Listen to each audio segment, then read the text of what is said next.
Graças a Paz Igreja, saúdo você, meu irmão, minha irmã, com a paz do Senhor, para juntos irmos para mais um estudo de mais uma quarta doutrinária no Evangelho de Mateus. Convido a todos a abrirem a palavra do Senhor em Mateus 26. Nós vamos ler o versículo 14, 15 e o versículo de número 16. Mas antes, convido também todos a, junto comigo, orarmos ao nosso Deus para agradecer por mais essa oportunidade, irmãos. Oremos.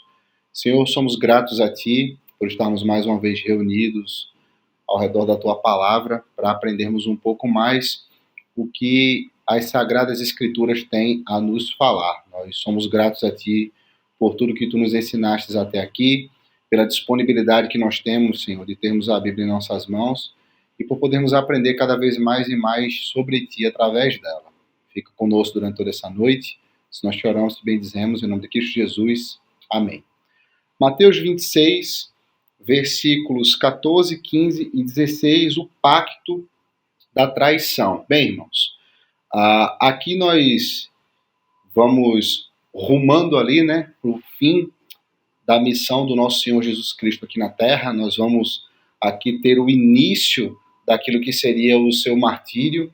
Nós vamos encaminhar aqui para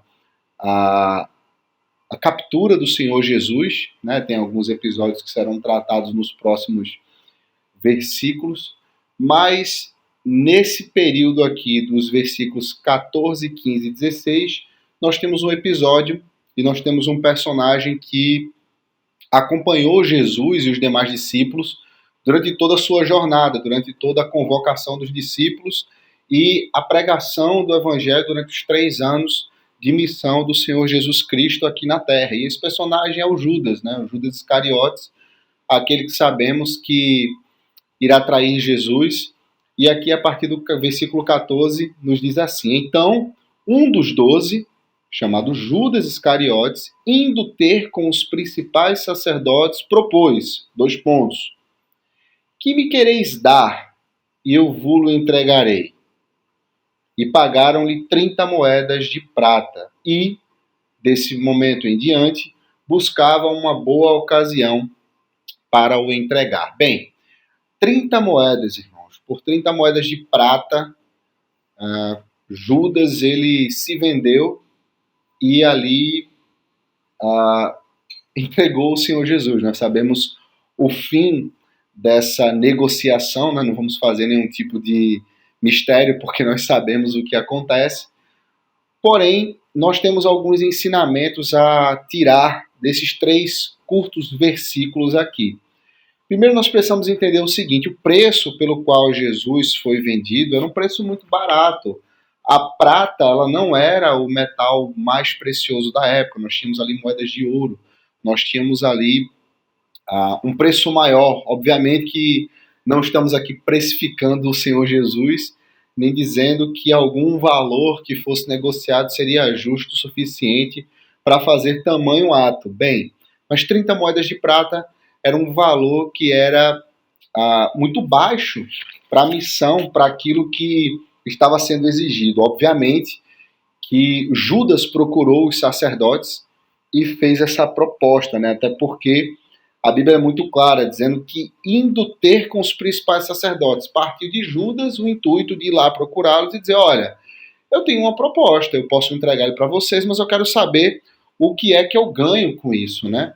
É uma situação que, assim, fica claro para nós o intuito de Judas em auferir lucro, em lucrar, em ganhar alguma coisa pela entrega do Senhor Jesus. Bem, primeiro de tudo, Jesus, ele sabia quem Judas era desde o princípio. Cristo ele deixou claro que, mais para frente, né, sabia quem Judas o era. Até porque no momento da ceia ele diz: olha, aquele que tem que fazer alguma coisa, vá lá e faça. Então, ele sabia que Judas ele seria aquele a quem iria traí-lo. Ele também falou por algumas vezes, né? Olha, um de vocês é o filho do diabo. E é o que põe a mão no bocado aqui. Ele come da nossa mesa, ele come daquilo que partilhamos, é um de nós.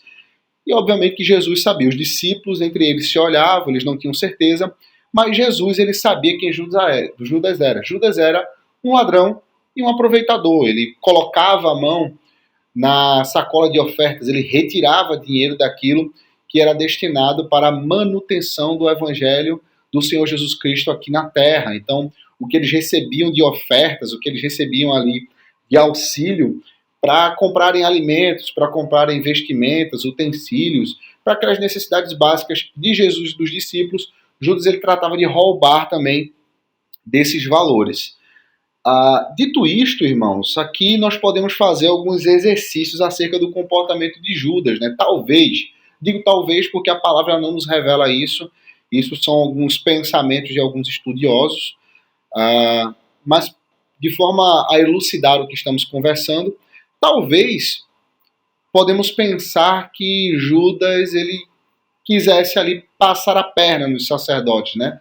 Talvez ele achasse que tomando posse de uma quantia e entregando a Jesus em determinado momento, Cristo ali ele poderia se safar dessa emboscada, como já teria feito em algumas outras vezes. Então, Jesus ele foi encurralado algumas vezes por guardas, por multidões, pelos sacerdotes, por fariseus, por multidões diversas que buscavam incriminá-lo ou buscavam capturá-lo para prendê-lo, matá-lo, etc. E Judas viu constantemente Jesus apresentando respostas, apresentando ali um comportamento que fazia com que ele se safasse, saísse daquela situação, ou em algumas ocasiões Jesus passasse desapercebido ou despercebido ali e saísse de fato daquele local. Eu digo talvez porque nós não temos como saber qual era a real intenção de Judas, mas nós sabemos o que acarretou a sua decisão, né? A Bíblia vai nos revelar mais para frente que Judas ele se arrepende, mas a palavra não é essa. Judas ele não tem um arrependimento genuíno. Judas ele possui ali um remorso, porque as palavras que ele usa eu entreguei sangue inocente. Judas ele não se arrepende por ter entregue Jesus, ele sente um remorso, uma dor no peito por ter entregue um inocente ali para ser crucificado. E aí ele tenta devolver o valor, os fariseus eles não aceitam, e aí ele arca com o peso na sua consciência de ter feito o que fez. Então, claramente Judas ele não entendeu a missão de Jesus e tampouco esteve atento aos ensinamentos que o mestre teve aqui na terra. Então, assim, se arrependeu, se teve um remorso, se ele de fato tinha um intuito de entregar a Jesus ou queria passar a perna nos fariseus, o importante aqui, irmãos, e o fato é que Jesus foi entregue por Judas, né? Judas entregou ali a Jesus e entregou a troco de nada. Então, a Bíblia também fala, no final aqui, no versículo de número 16, que a partir deste momento, a partir do momento que eles apertaram as mãos ali e selaram o compromisso e Judas recebeu aquela quantia à vista pelo serviço que iria prestar, a Bíblia fala no versículo 16 que ele buscava uma ocasião para o entregar, e não só qualquer ocasião, uma boa ocasião. E por que isto, irmãos? Porque Jesus ele vivia rodeado de multidões, multidões que o reconheciam como Messias, multidões que o reconheciam como um importante profeta, multidões que o reconheciam como uma pessoa que operava milagres através do poder de Deus. E para estas multidões, pelo fim que fosse, Jesus era alguém que tinha importância, era alguém que tinha valor. E as multidões certamente não permitiriam que Jesus fosse capturado.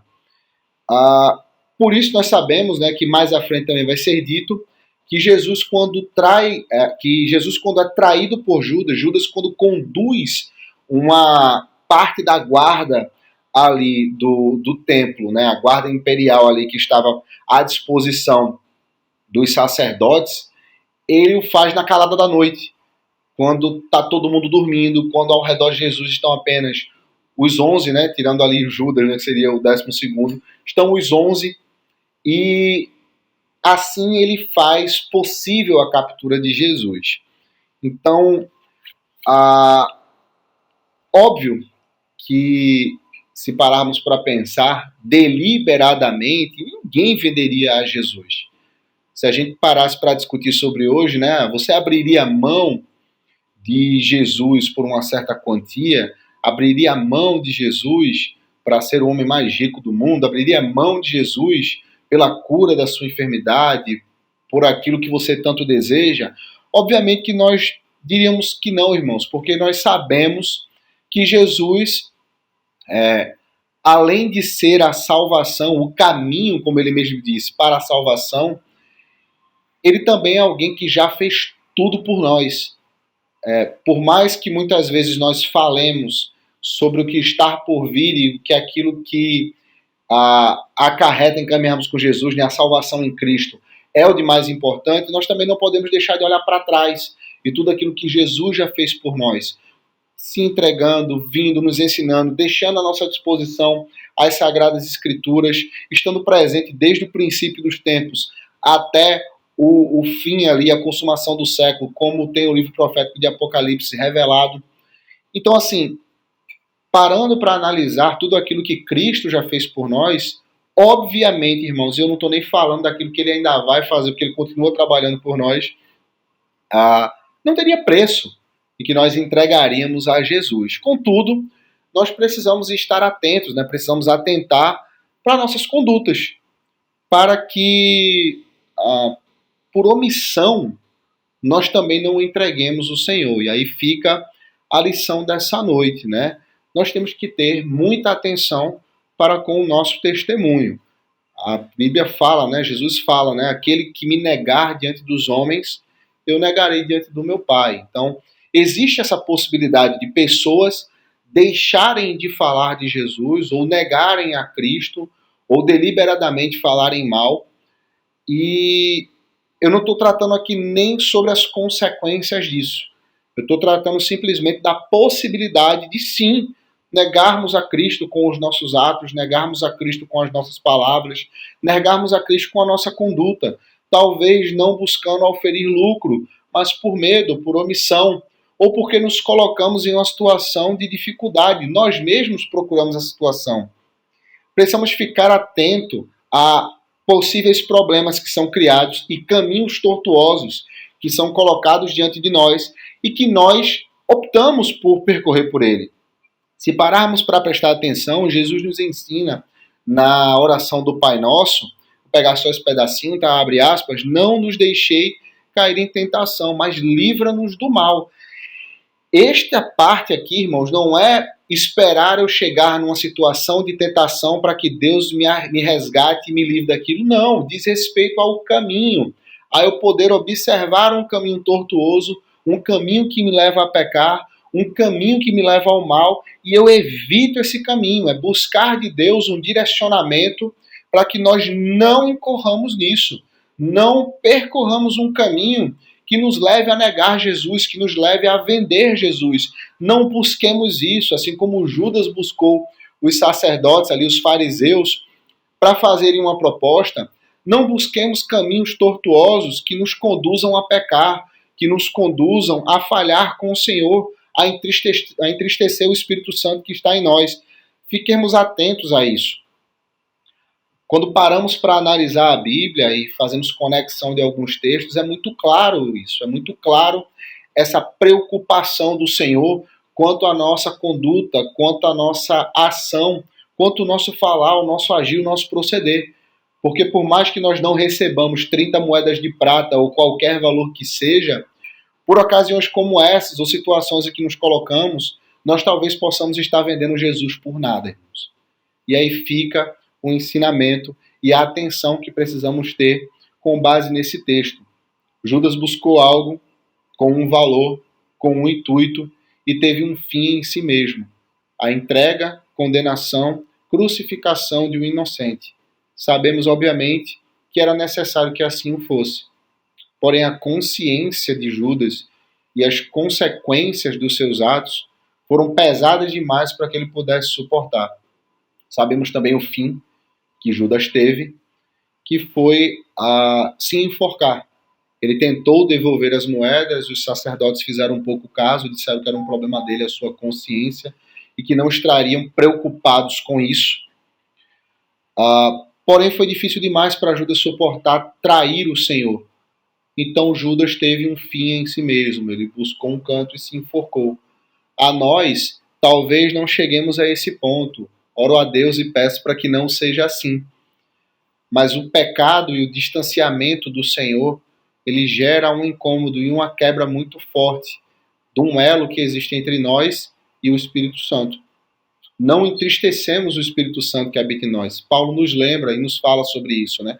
Cuidado com o nosso proceder, para que não venhamos a entristecer o Espírito Santo que habita em nós. Então precisamos estar atento a isso, irmãos. Sempre com oração, sempre com jejum, sempre com leitura da palavra, sempre confiantes que Deus ele tem o melhor para nós. E que mesmo que estejamos em situações difíceis, a escolha sempre tem que ser por Jesus.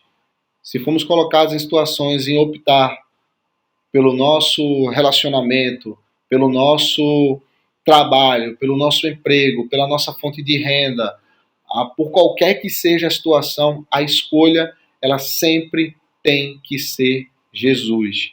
Até porque nada do que está em jogo seria possível ou estaria à nossa disposição se não fosse da sua plena vontade e da sua plena permissão para com as nossas vidas. Então, não nos esqueçamos disso.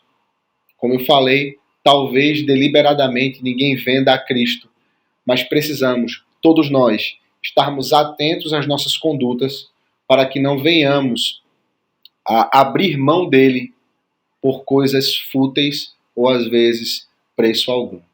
Amém? Espero que essa palavra ela encontre guarida em teu coração.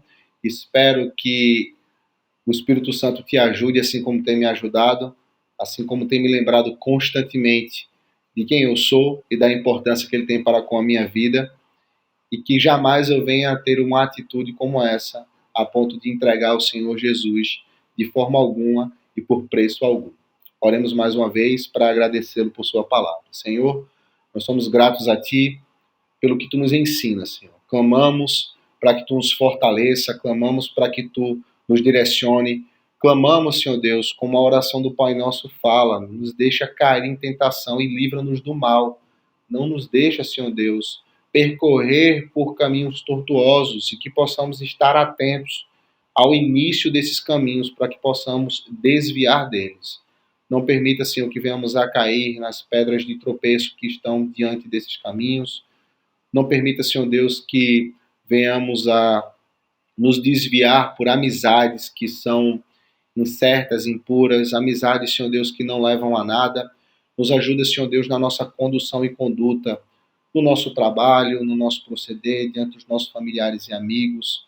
Que possamos, Senhor Deus, estar a todo tempo atento aos ensinos do Teu Evangelho e a tudo aquilo que Tu tens tratado individualmente com cada um. Tu sabes, Senhor, das lutas individuais, Tu sabes das dificuldades, Tu sabes, Senhor Deus, do que cada irmão e irmã tem passado.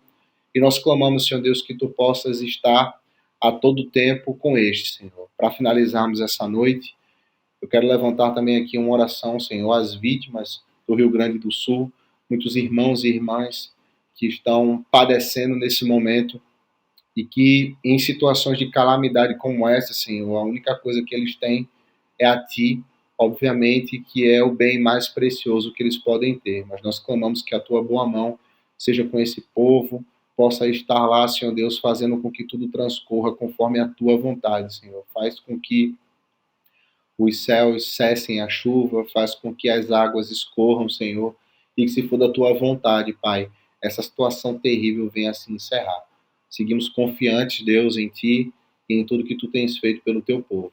Se nós choramos e bendizemos, em nome de Cristo Jesus. Amém. Pai seja contigo, meu irmão.